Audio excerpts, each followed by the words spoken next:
Assalomu alaykum. Demak, bizlar bugun 11-darsimiz. Bir xatlar mavzusini ko'ramiz. O'zi bir xat nima degan mavzu, ya'ni savolga birinchi javob bera olamiz. Bu uchun hech qanaqa qoida ham, hech qanaqa kitobiy qoida yozilmizda, shu misolga qarab farqlashtirib o'rganib ketaveramiz. Birinchi bir xat bo'lishi uchun ko'paytirma bo'lishi kerak. Birinchi qoida, ya'ni yig'inda ayirma, bo'linma bo'lsa bir xat bo'lmaydi. Birinchi qoidasi ko'paytirma bo'lishi kerak. Ikkinchi qoidasi darajalar manfiy bo'lmasligi kerak bo'ladi. Hop, ya'ni u nima degani? Masalan, 2a4 bani uchinchisi sana 17. Mana shu ko'rinishda bo'lsa, demak biz uni bir xat deb ayta olamiz. Endi mana bu ikkini ahamiyati yo'q. Asosiy bizlarning qarayotgan joylarimiz orasi ko'paytirma bo'lishi shart va darajalar manfiy bo'lmasligi, kasrli bo'lmasligi shart. Ya'ni darajalar butun musbat sonlar bo'lishi kerak. Demak, buni biz bir xat deb ayta olamiz. Endi bir xat bo'lmaydigan xatlarga, ya'ni bir xat bo'lmay qoladigan holatlarni ko'rib chiqamiz. Birinchi holati kasrni mahrajda kelib qolishi bo'lmaydi, bu bir xat deb tan olmaymiz buni. Ikkinchisi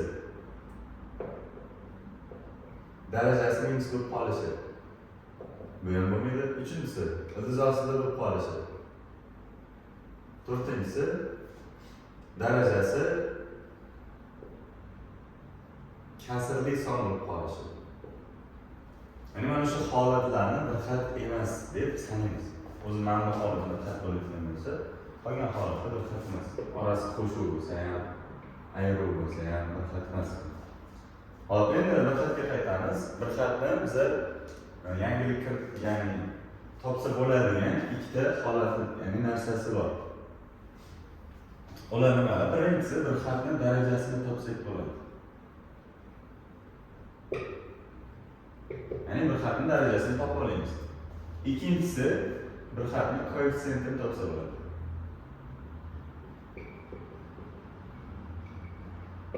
Sodda qilib tushunib ketaveramiz. Ya'ni bularni eslab qolish hech qanaqa qoida yoki nimadir formula shart emas.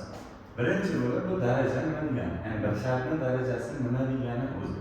O'shani ko'ramiz. Masalan, bitta bir xat berildi.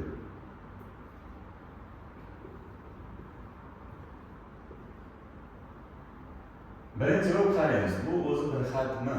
Ya'ni bir xat bo'lmay qolayotgan vaziyatlardan emasmi? Demak, bu bir xat darajada manfiy emas. Hop, endi bir xatning darajasini topishimiz uchun harflarning darajasini qo'shib qo'yamiz. Sonni darajasi bo'lsa, uni ahamiyati yo'q. Masalan, shu 125 ning 9-darajasi bo'lib qolsa qiziq emas, chunki bu bitta son hisoblansa. Menga kerak a ni 8-dagi 8 kerak, b ni 3-dagi 3 kerak. O'sha darajalarni qo'shib qo'ysak, shu bir xatning darajasi kelib chiqadi. Ya'ni bir xatimiz 11-darajali degani. Hop, keyingisi koeffitsiyenti nima degani? Bu degani qisqartirib aytganda eng oldindagi son degani. Masalan, keladi. Mana shuni koeffitsiyenti 5 bo'ldi, tugadi, misol ishlab bo'ldik. Ya'ni mana shu yerdagi 5 ning koeffitsiyenti. Agar orqa taraflarida yoki oralarida ham son kelib qolgan bo'lsa, nima bo'ladi? Masalan, mana shunaqa kelib qoldi. Nima bo'ladi? Birinchi bo'lib buni standart shaklga o'tkazamiz. Standart shakl degani o'zi nima degani? Standart shakl degani mana bu ko'rinishda yozilgan degani. Ya'ni ko'rinish jihatdan birinchida son, keyin alfabet bo'yicha harflarni yozib ketish. Masalan, orqasida ko'paygan a turgan bo'lsa, nima qilishim kerak? Birinchi 5 kere 6 qilib 30, keyin a ni yozishim kerak, keyin x ni, keyin y ni. Alfabet bo'yicha harflarni yozsak bo'ldi. Ya'ni alfabet tartibida yozilsa bo'ldi. Demak, buni bilamizki, keyin koeffitsiyentini topsak 30 chiqsa oldidagi son 30 bo'ldi. O'sha qoida bo'yicha yozib olsak bo'ldi. Ikkala holatda ham bir xat degan shartni birinchi qanoatlantirish kerak. Agar bizga mana bu savol berib,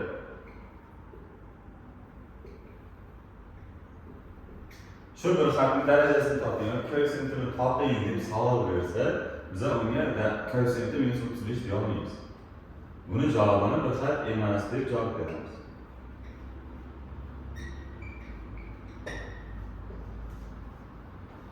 Xo'p, yana keyin ko'p ko'proq keladigan savollar, masalan,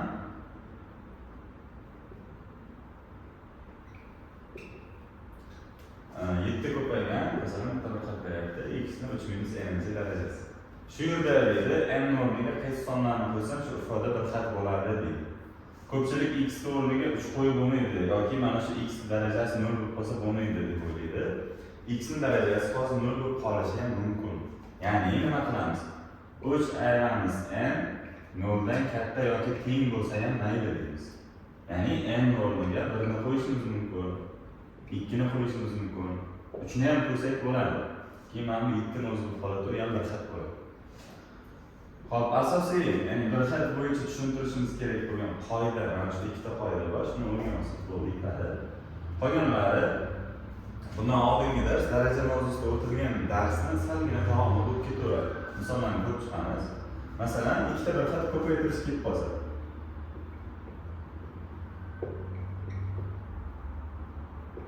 Nima qilamiz? Soniga sonni, harfiga harfni moslashtirib ko'paytiramiz. Ya'ni 3 ni 15 ga ko'paytiraman, a ni a ga ko'paytiraman. b ni ko'paytirayotgan narsasi yo'q, o'sha uchun b bilan x ni o'zini yozib qo'yamiz. Bu tamom, shu. Ikkinchi holati, bir xatni darajaga oshirish mumkin. Shuni deylik, kvadrati berilgan bo'lsa nima qilamiz? Hammasini kvadratga oshirib chiqamiz. Ya'ni 3 ni kvadrati 9, x ni kvadrati x kvadrat, y ni 7-sini kvadrati. Mana bu 7 ni kvadrati 49 qilib qo'ymaymiz, chunki darajalar ko'payadi. O'tgan mavzuda ko'rganmiz. Darajalarni ko'paytirib qo'yamiz. Mana shu darajaga oshirish kerak bo'lsa, ko'paytirib qo'yamiz. Uchinchi holatda bir xatlarni bo'lish ham mumkin.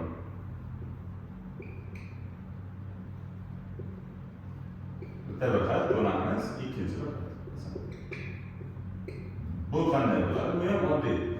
Sonini soniga bo'lamiz, ya'ni 12 ni 18 ni 2 ga bo'lamiz. A 7 ni A 5 ga, ya'ni A ni 7-chi darajasini A ni 5-chi darajasiga bo'lsa ham daraja ayrilib ketadi-da, A ni 2-chi darajasi qoladi. Buni uchinchisiga sherik bo'lmaganligi uchun o'zini yozib qo'yaman. Mana shu holatda misolimiz tugagan.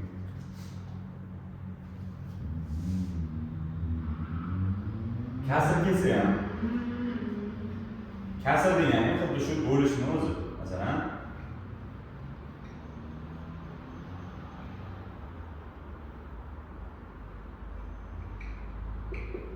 shunda nima qilamiz?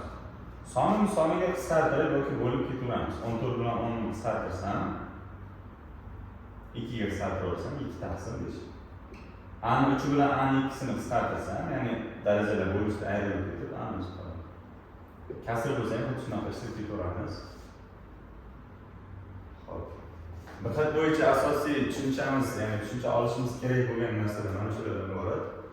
Qolganlarini ko'p xat mavzusiga qo'shib o'taveramiz. E'tiboringiz uchun rahmat.